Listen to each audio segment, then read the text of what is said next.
the industry here in the U.S. faced pretty massive headwinds, and now we face pretty massive tailwinds. So it's been incredible, very optimistic, it's very exciting.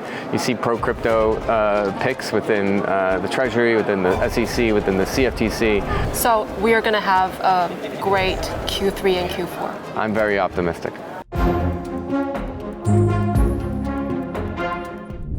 We're speaking now with Marshall Beard. He is the Chief Operating Officer of Gemini, one of the world's largest exchanges. We'll be talking about the future of not just crypto exchanges, but also the future of Gemini. Welcome to the show, Marshall. I'm David Lin. I'm Bonnie. Good to see you, Marshall. Thank you for having me. The U.S. is now more pro-crypto. That is, of course, the opinion of market observance. First of all, do you agree with this overall viewpoint, given what Trump's done so far, 3 months into his term? And second, if it is a more crypto-friendly regulator, environment, what does this mean for exchanges? I absolutely agree with that sentiment. You can just see it. Yeah. A year ago, conversations were much different than today, and the industry here in the U.S. faced, pretty massive headwinds, and now we face pretty massive tailwinds. So it's been incredible, very optimistic, it's very exciting. You see pro-crypto picks within the Treasury, within the SEC, within the CFTC. We have a digital assets working group with David Sachs, and so everything that Trump campaigned on he's delivered. So it's incredibly exciting. What it means for the industry, what it means for our business, it helps us kind of find the clarity that we've been looking for that we didn't get in the last administration. Right now there's 2 bills being proposed. One is around stablecoin bill, one's around a market structure bill. Those are the first steps that are going to really kind of solidify how to operate here in the U.S. And I think global regulators will also look at that too. So it's very exciting. We're very optimistic, and couldn't kind of be going better, I think. It creates more competition in the space, right? Presumably the moat is being removed.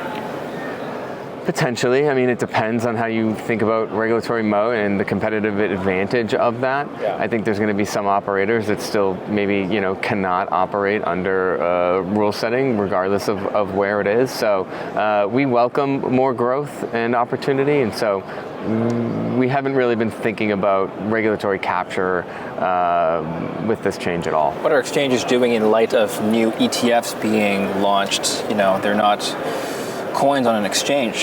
Are they a competing product? I don't think they compete. When the ETFs launched last year, started with Bitcoin, now we have an Ethereum ETF. There's applications for other token ETFs.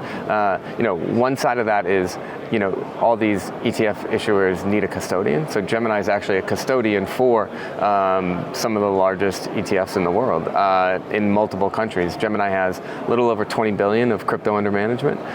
So we end up working with ETF issuers anyways through our custodianship. They also then potentially trade, settle and clear through the platform as well. I think it's additive to our business. I think it's additive to the industry. It's a different type of investor that might be buying these ETFs. It might be a different type of institutional investor or a different type of consumer that invests in this, but you're not getting 24/7 access. You're not being able to do anything on chain with this. So it's a different product, so to say, but I think it's additive. You talk about custody, so I want to ask you about insurance. How does it work in crypto world today, if you can comment on it? Insurance? Yeah. Some custodians offer, or exchanges and custodians offer insurance. Some don't, I would assume. Gemini Trust Company, which is our New York Department of Financial Services regulated qualified custodian. We do have digital asset insurance, upwards of 9 figures of insurance on, I think it's called specie insurance, for, hacks or fraud or something. So premiums are still pretty expensive, and not everyone has insurance. We have some insurance on our qualified custodian. I asked this because of the recent hack of the exchange. It was the biggest hack of human history, right? So how could that be prevented in your view? Yeah.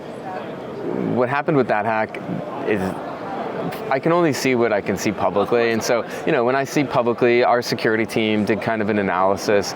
Our crypto infrastructure, our wallet and key management infrastructure is built differently.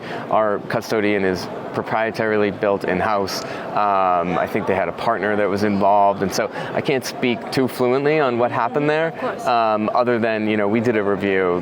What happened to them does not impact our custodianship. I think, what we do best at Gemini is keep digital assets safe. It's what we've done for the last decade.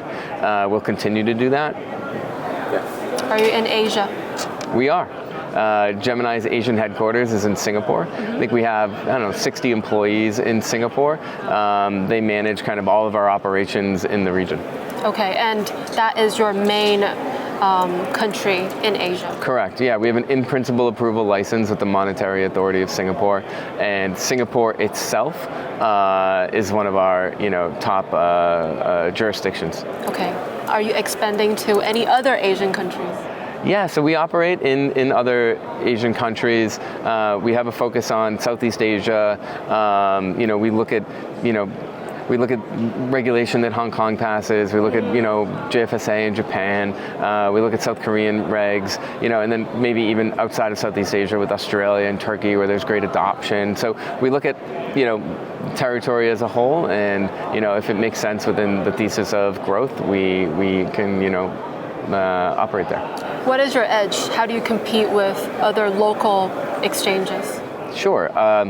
Gemini has incredible product suite, right? So, we are customer obsessed. We offer simple, easy to use onboarding and getting into crypto for, newcomers, and we offer institutional grade, pro tail features as well. So we service everybody. We have elegant products. We have incredible fiat rails, so we make it really easy to be the bridge from, traditional dollars into crypto. And we've been doing this for a long time. We've been doing this for over a decade. We have a strong brand and great products. People love using Gemini. And you do have derivatives, right? Correct, yes. What's your listings decision-making process? Sure. We have, historically and still today, we have a pretty rigorous listing process. Gemini does not have as many coins as some of our competitors, kind of purposefully, strategically. And so we have internal committees. We have regulators globally that have listing frameworks as well. We follow that. We get board approval. Our security teams, our risk teams, our fraud teams. There's a very comprehensive review of a new token that goes all the way up to our board for every token that gets listed on Gemini. Well, that is interesting because other exchanges, for example, some exchanges in Asia, the listing happens in half a day. Like a coin could come out in the morning and it's on the exchange by noon. We can move very quickly. Technically, we can operate very quickly to list new tokens, but we just have a rigorous process to allow customers access to those coins within our platform. Reasoning? Safety, security, soundness. We want to review the contract code.